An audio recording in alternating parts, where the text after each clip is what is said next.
verdade que ninguém te conta sobre esse tanto de dieta sensacionalista para emagrecimento que tem por aí. Infarto, inflamação no intestino, doença celíaca, doenças do coração. Quanto tempo mais que você quer se enganar? Quanto tempo mais que você vai permitir que o seu processo seja engolido pelo seu imediatismo? É dieta do ovo, dieta da banana, dieta carnívora, dieta desinflama, dieta disso e daquilo outro. O teu grito silencioso por emagrecer rápido, mas que na verdade esconde grandes frustrações. Tentativas fracassadas, a sua desesperança está disfarçada de pressa. E no final das contas, prometeram, e o que veio e o que ficou foi a frustração, o cansaço, aquela voz de que nada funciona, de que teu metabolismo é lento, de que você não consegue sair do lugar, de que você consegue emagrecer, mas não mantém, ou de que nem consegue emagrecer. O erro, na verdade, está nos métodos, nos protocolos prontos e nas promessas milagrosas em que você acredita. Elas ignoram a tua história, a sua biologia, a verdade que você vive todos os dias, a sua rotina. Cada corpo é um universo único. A sua genética, os seus traumas, os seus hormônios, as suas preferências, a sua rotina, tudo isso determina como você vai conseguir garantir esse processo. Você é uma pessoa complexa, que merece um cuidado complexo e individualizado. Repete aqui comigo que provavelmente tua mãe dizia desde que você era pequena. Você não é todo mundo. Então agora eu vou te dar aqui 5 filtros que você precisa fazer ao escolher o profissional da nutrição que vai te ajudar no teu processo de emagrecimento. Filtro número 1. Profissionais que usam processos e experiências reais para te inspirar. Nenhum processo de emagrecimento é fácil, mas imagina a diferença aí entre duas consultas. Na consulta A, o profissional te mostra ali 20 fotos em 2 minutos, prometendo que você vai ser a próxima. Ele vai te entregar exatamente aquilo ali. Na consulta B, o profissional te mostra o paciente real, não só a foto final, mas a jornada. Os exames que mostram o colesterol dele lá no início, bem alto, e depois dos 4 meses normalizados. A evolução da glicemia, o relato emocional dela, contando como conseguiu ir ao aniversário da sua filha ou da sua irmã e comer um pedaço de bolo sem sentir dor na consciência. Qual das duas te inspira? Qual das duas te faz sentir que é possível? A diferença está no respeito a você, às suas necessidades, às coisas que você vai passar. Bons nutricionistas vão evitar promessas de resultados garantidos, porque eles sabem que você não é um número estatístico. Eles enfatizam que é um caso singular. Combater a desinformação é essencial nesse mundo de hoje. Prevenir a sua frustração pelas quebras de expectativas. O papel do nutricionista consciente é justamente quebrar essas inverdades e manter o compartilhamento de conhecimento adequado e ativo. A ideia não é te bombardear com falsas esperanças, é te ensinar a valorizar o teu próprio processo, vibrar pelas suas pequenas conquistas e te mostrar que é possível alcançar resultados de forma consciente, paulatinamente, do seu tempo, do seu jeito, te acolher, te incentivar na celebração das suas pequenas conquistas. Quando um nutricionista se preocupa em avaliar os teus exames, ele não vê somente o que você come. Ele investiga o que você é, as suas carências nutricionais, as inflamações silenciosas, desequilíbrios hormonais que podem existir ali. E tudo isso pode ser o reflexo do que está acontecendo no teu processo de emagrecimento. Com isso, o emagrecimento é só o ponto de partida. E o que vem junto é a autoestima, é o intestino regulado, uma pele mais bonita, um sono mais tranquilo, um humor mais equilibrado. Literalmente gás. Gás para você continuar. Gás para você não visualizar somente o longo prazo, aquele peso que você tanto deseja, mas sim tudo o que você passou até chegar lá. Filtro número 2. Desconstrói da sua mente a ideia de que precisa ter medo de comida. O terrorismo nutricional transforma alimentos em monstros e o ato de comer em culpa. Essa prática, imposta pela mídia e pelas redes sociais, principalmente blogueiras famosas, estimula o medo nas pessoas através dos alimentos, tornando o ato de comer culposo e estressante. Além de incentivar a adoção de dietas restritivas, causando até desenvolvimento de transtornos alimentares, como bulimia, anorexia, compulsão alimentar, entre outros. Alguns exemplos claros de impor esse medo sobre a comida é dizer que açúcar é veneno, que carboidrato engorda e deve ser evitado a qualquer custo, que leite inflama o corpo, que fruta por conta da frutose é vilã. As consequências são culpa constante, transtornos alimentares, dificuldade em socializar por medo de sair da dieta, relação disfuncional com o corpo e alimentação. Seguir dietas de famosos ou restringir alimentos sem indicação profissional só gera frustração e sensação de fracasso por não poder manter o protocolo a longo prazo, trazendo assim complicações para o bom funcionamento do seu metabolismo e, consequentemente, comorbidades futuras. Uma ótima alternativa é procurar a ajuda de um profissional qualificado que vai montar um plano alimentar de forma equilibrada, flexível e prazerosa, respeitando os pilares da alimentação, que englobam quantidade, qualidade, harmonia e adequação tanto à sua rotina quanto à sua condição financeira. Pois a verdade é que nosso corpo é complexo, nosso metabolismo é único e saúde não se constrói com proibições baseadas em medo. Filtro número 3. O profissional que realmente busca todas as informações sobre você. Eu, como advogada que sou apaixonada pela nutrição e decidi entrar no curso, fazer o curso, posso te dizer que a melhor forma de avaliar qualquer caso é através de documentos. E isso não é diferente na área da nutrição. A melhor forma de filtrar quem você é através da sua anamnese. Então preste atenção nos profissionais em que te atendem simplesmente no achismo, na audição, que não pesquisam sobre você, que não perguntam o que você faz, o que você sente, como funciona o teu intestino, se você sente muita dor de cabeça, como você consegue prosseguir dentro de uma dieta de forma mais confortável, o que você costuma comer, etc. É importante que seja filtrado todas as informações sobre você e puxando o gancho lá do filtro número 1, seus exames, o que está acontecendo, como está teu cortisol, como que a tua parte interna está se comunicando com a parte externa, como é a tua pele, você tem acne, você tem algum problema? Isso é anamnese. Preocupe-se se o profissional que vai te atender está preocupado com isso. Posteriormente à tua primeira consulta, em que você já fez essa anamnese, preste atenção se o teu profissional trabalha com prontuário de andamento, prontuário de atendimento, atualização. Por quê? É através disso que é possível filtrar como está a tua evolução, como estão os teus dados antropométricos, como que você está se desenvolvendo com atividade física, por exemplo, se você estiver fazendo essa coligação no seu processo de emagrecimento.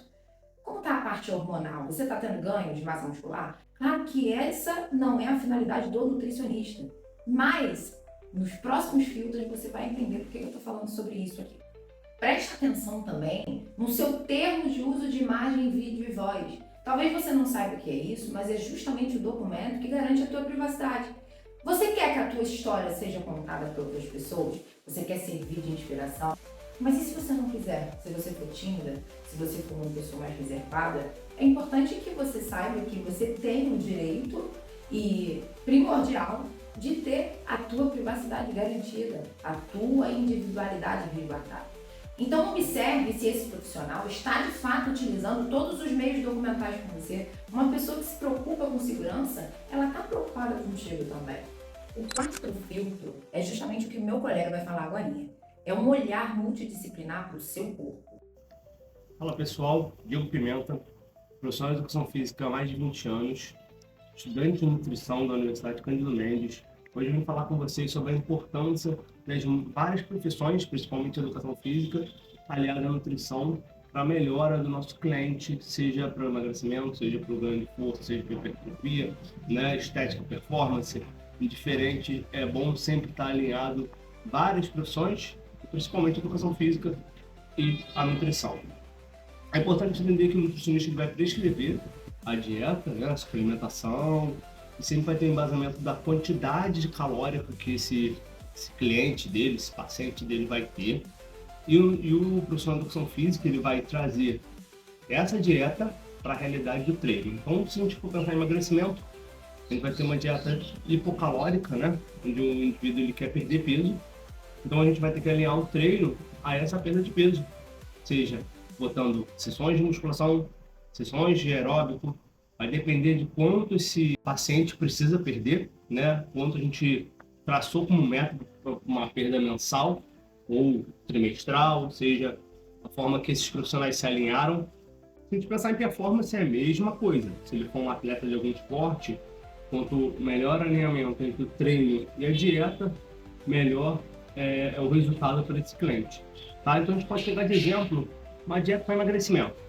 Esse nutricionista passou uma dieta de 2.000 quilocalorias. A gente tem que pensar o quanto que ele gasta do basal dele, que é para ele se manter vivo, e o quanto ele vai usar de treino, seja na musculação, seja no aeróbico. Então a gente vai alinhar essas atividades à dieta dele. Então, para o ganho de massa, a gente vai ter uma dieta de 2.000 calorias. Vamos usar o mesmo exemplo, e isso é um superávit para ele. Vai ter que botar um treino que a gente não ultrapasse essa dieta, para que ele não tenha um emagrecimento que não é o objetivo dele nesse momento. Então é importante sempre os dois profissionais estarem alinhados, né? Estarem conversando sobre os objetivos do cliente, do paciente, do que ele planeja para os próximos meses dele, quais são os objetivos e o que vai fazer com que ele evolua em cima dos objetivos que os dois profissionais traçam para o cliente. Então, espero que vocês tenham gostado. Obrigado, um abraço. Filtro número 5. Um profissional que incentiva o olhar integral sobre a mente. A mente pode vir a ocasionar diversos transtornos, diversos problemas durante o processo de emagrecimento. Vou trazer aqui um profissional psicólogo que vai falar um pouco sobre isso. Oi, meu nome é Gisele, eu sou psicóloga clínica e vou responder algumas perguntas que podem relacionar psicologia com nutrição, né? E a minha primeira pergunta é fatores emocionais e psicológicos nas escolhas alimentares. Tá mais que sabido, né, que as nossas escolhas alimentares, elas não são apenas biológicas ou baseadas na nossa fome física. Elas são profundamente ligadas ao nosso estado emocional e à forma com que a gente aprende a comer, né? Não existe um certo e errado com relação à comida propriamente dito. Cada família é uma família, questões sociais envolvidas, etc. Mas o que é importante de saber nisso, né, é você saber como essa pessoa aprendeu a comer, o que é comida para essa pessoa, né? Às vezes a gente vê famílias que estão sempre em torno da mesa e tudo gira em torno da cozinha e da mesa. Isso gera memória afetiva e isso gera marcas muito importantes. A mesma questão da recompensa, né? Quando a gente ganha lá o docinho da avó, porque a gente fez o dever ou passou de ano, né? Ou que a gente deixou o dentista mexer no nosso dente. Então, tudo isso gera memórias. É muito importante que vocês saibam qual é o lugar da comida na vida desse indivíduo, né? É uma pergunta muito importante que vocês precisam tentar descobrir, né? A partir de uma boa anamnese, precisa ouvir aquela pessoa com uma escutativa, porque é muito fácil a gente ter pré-julgamentos, a gente ter a listinha pronta, sei que precisa ser corrido, mas se vocês não escutam a pessoa com quem você tá, você não sabe se essa pessoa ela tá passando por um momento de vida complicado, tá restringindo muito alimento, porque é a única forma que ela pode se sentir no controle de alguma coisa, porque o resto está tudo muito fora do controle, né? Ou se ela está comendo excessivamente, porque ela está passando por um momento da vida delicado e ela está tentando se compensar ou confortar de alguma forma. E já baseado nisso, né, esse tipo de comportamento, eu já estou indo para a segunda pergunta, que é quando que encaminha, né, pro psicólogo, quando o nutricionista ele entende, ele vai dizer que existe um problema ali e ele precisa encaminhar para o psicólogo. Existe um problema quando existe uma relação não saudável com a comida, né? Quando eu como eu sinto culpa, quando eu como eu preciso vomitar, ou algum movimento ou tomada de remédio para laxante de forma geral, né? Então é sempre muito importante esse tipo de observação. A culpa por comer, né, e como isso reverbera dentro da pessoa. É muito importante também psicoeducar esse paciente. Muitas vezes esse paciente ele vai chegar para você e vai falar: eu sou compulsiva, porque uma vez, quando brigou com o namorado, comprou uma caixa de chocolate e comeu a caixa de chocolate inteira. Ou, ai meu Deus, eu briguei com alguém e comi uma pizza inteira, né? Tive um dia difícil. É importante você entender, como eu falei ali atrás, a relação, a função da comida, para você poder, inclusive, ajudar esse paciente da melhor forma.